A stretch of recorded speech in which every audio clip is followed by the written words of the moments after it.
हमें ज्वाइन कर रहे हैं लाहौर से डॉन न्यूज़ के ब्यूरो चीफ मोहम्मद बिलाल। इस पर उनसे बात करते हैं। मोहम्मद बिलाल, बताइएगा इस वाक़े के बारे में, इस हादसे के बारे में क्या पता चल सका? हादसा किस बिना पर रोनुमा हुआ? हलाकतों के बारे में, जख्मियों के बारे में? देखिए समिया, जो डीआईजी थे ऑपरेशंस फैसल कामरान, उन्होंने जो जाया हादसा था यहाँ पर उसका विजिट किया। उसके बाद वो हॉस्पिटल के लिए भी यहाँ से रवाना हुए हैं। उन्होंने जो डिटेल्स तमाम शेयर की, उनके मुताबिक ये जो घर की छत थी, इसके ऊपर जो है वो मजदूर काम कर रहे थे और उसकी वजह से ये छत जो थी वो नीचे गिरी। और जिस तरह मैंने आपको पहले भी बताया था, क्योंकि लाहौर में शदीद, पूरे पंजाब में बल्कि आप कह सकते हैं कि शदीद गर्मी की जो है वो लहर जारी है और हब्स बहुत ज्यादा थी। जिस टाइम ये घर का जो छत था कोलैप्स हुआ है, तो वो जो घुटन थी, वो जितनी हब्स थी, उसके अंदर भी बहुत कम चांसेस थे कि ये बच्चे जो थे ज्यादा देर यहाँ पर सरवाइव कर सकते थे। अगरचे रेस्क्यू ऑपरेशन किया गया, क्योंकि ये एरिया भी ऐसा है, बिल्कुल गुंजान आबाद एरिया है, गलियां हैं, और ये बिल्कुल एक छोटा सा घर था। काफी गलियों के अंदर जाके यहाँ पर ये ऑपरेशन किया गया और फिर यहाँ से बच्चों को निकाला गया। तो यहाँ पर खुद जो यहाँ पर ट्यूशन पढ़ाने वाली खातून थी वो जख्मी है। जो इसके जो फैसल कामरान का कहना था कि जो इसके घर के जो मालिक हैं, उनकी अपनी एक बेटी की भी इस हादसे में डेथ हुई है। 14 बच्चों की हिलाकत की तो कंफर्मेशन कर दी गई है। हॉस्पिटल इंतजामिया की तरफ से भी डीआईजी फैसल कामरान ने भी इसकी तस्दीक कर दी है। कुछ लोगों को हिरासत में भी लिया गया है, जिससे बाज़ाब्ता तौर पर अब ये तहकीकात मोहम्मद बिलाल, यही आपसे जानना चाह रहे हैं जिन अफराद को हादसा हुआ है।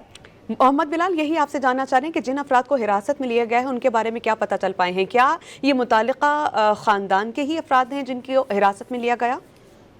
देखिए, आइडेंटिटी तो उस तरह पुलिस ने अभी तक जाहिर नहीं की, लेकिन जो हमें बताया जा रहा है कि जो इस घर के जो लोग थे, उन्हीं में से कुछ लोगों को, उसमें खास तौर पर बताया जा रहा है कि 2 भाई भी थे यहाँ पर, जो जिनको यहाँ से पुलिस ने हिरासत में लिया है।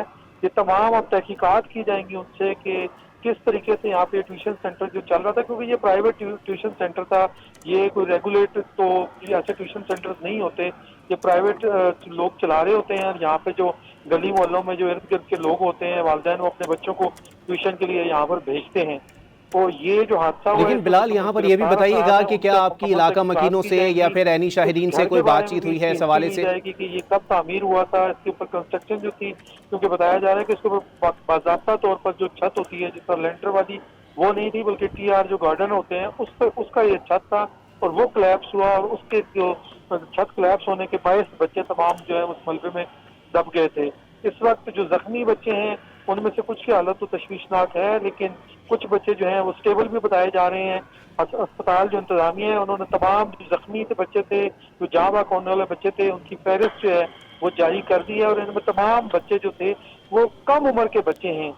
मैक्सिमम जो हम देख सकते हैं उस लिस्ट में, एक जो फीमेल थी, उनकी एज 16 ईयर्स थी, बाकी तमाम बच्चे 3 साल, 5 साल, 7 साल, इस एज जो ब्रैकेट के लोग थे, बच्चे थे, वो जो है वो यहाँ पे ट्यूशन जो पढ़ने वाले बच्चे थे, वो इस हादसे का शिकार हुए हैं।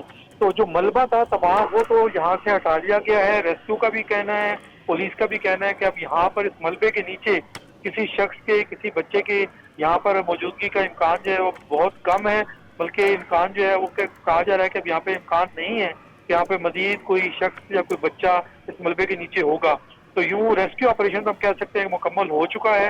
अब हॉस्पिटल में जो है जो बच्चे जेरे इलाज हैं उनको ट्रीट किया जा रहा है, और जो बच्चे जो आज इस हादसे में जाँ बाक हुए, उनको जो तमाम जो लीगल फॉर्मेलिटीज हैं वो मुकम्मल करने के बाद अब उनकी जो डेड बॉडीज हैं वो उनके पेरेंट्स को और उनके जो लवाहिकीन हैं उनको हैंड ओवर की जाएंगी।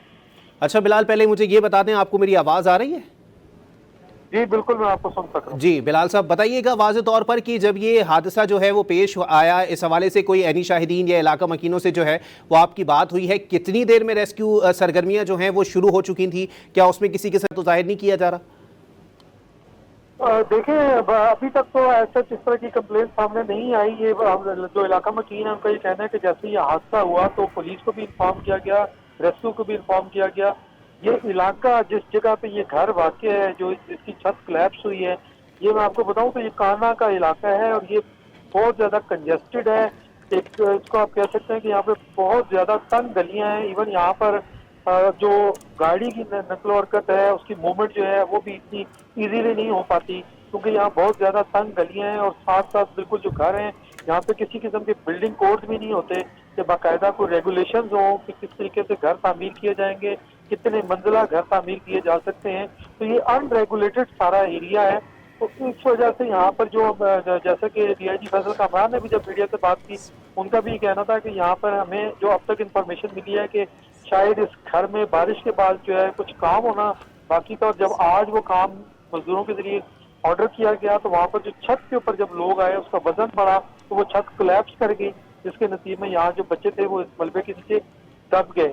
तो रेस्क्यू ऑपरेशन तो हमने देखा कि वो स्पीडीली बाहर में नजर आया कि स्पीडीली किया गया, बच्चों को रेस्क्यू भी किया गया। लेकिन जैसा कि मैं आपको बता चुका हूँ कि यहाँ पे आज गर्मी इतनी थी, हब्स की शिद्दत इतनी ज्यादा थी कि अगर इस मलबे में खास तौर पे वो बच्चे जिनकी एज 3 साल 5 साल 7 साल थी, उनके लिए मुमकिन नहीं था कि वो इतना ज्यादा देर यहाँ पर सरवाइव कर सकते इस हब्स में इतने मलबे के नीचे दबने के बाद।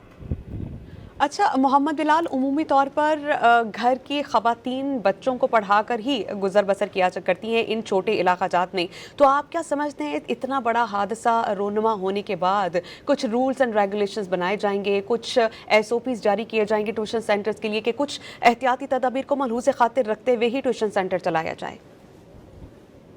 देखिए समिया, जो शहर है जिस तरह लाहौर की मैं बात करूं तो यहाँ पर तो फिर भी कुछ रूल्स एंड रेगुलेशंस होते हैं, लेकिन जैसा कि मैंने आपको बताया ये काना का एरिया है, लाहौर के सबर्ब्स में वाक़या है।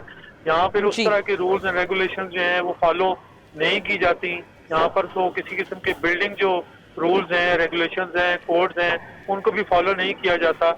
हर शख्स जो है वो अपनी मर्जी के हिसाब से घर की कंस्ट्रक्शन कर देता है और उसको किसी तरीके से मॉनिटर भी नहीं किया जाता। ठीक है बिलाल, आपसे मजीद भी इस हवाले से अपडेट्स लेते रहेंगे। फिलहाल आपका शुक्रिया।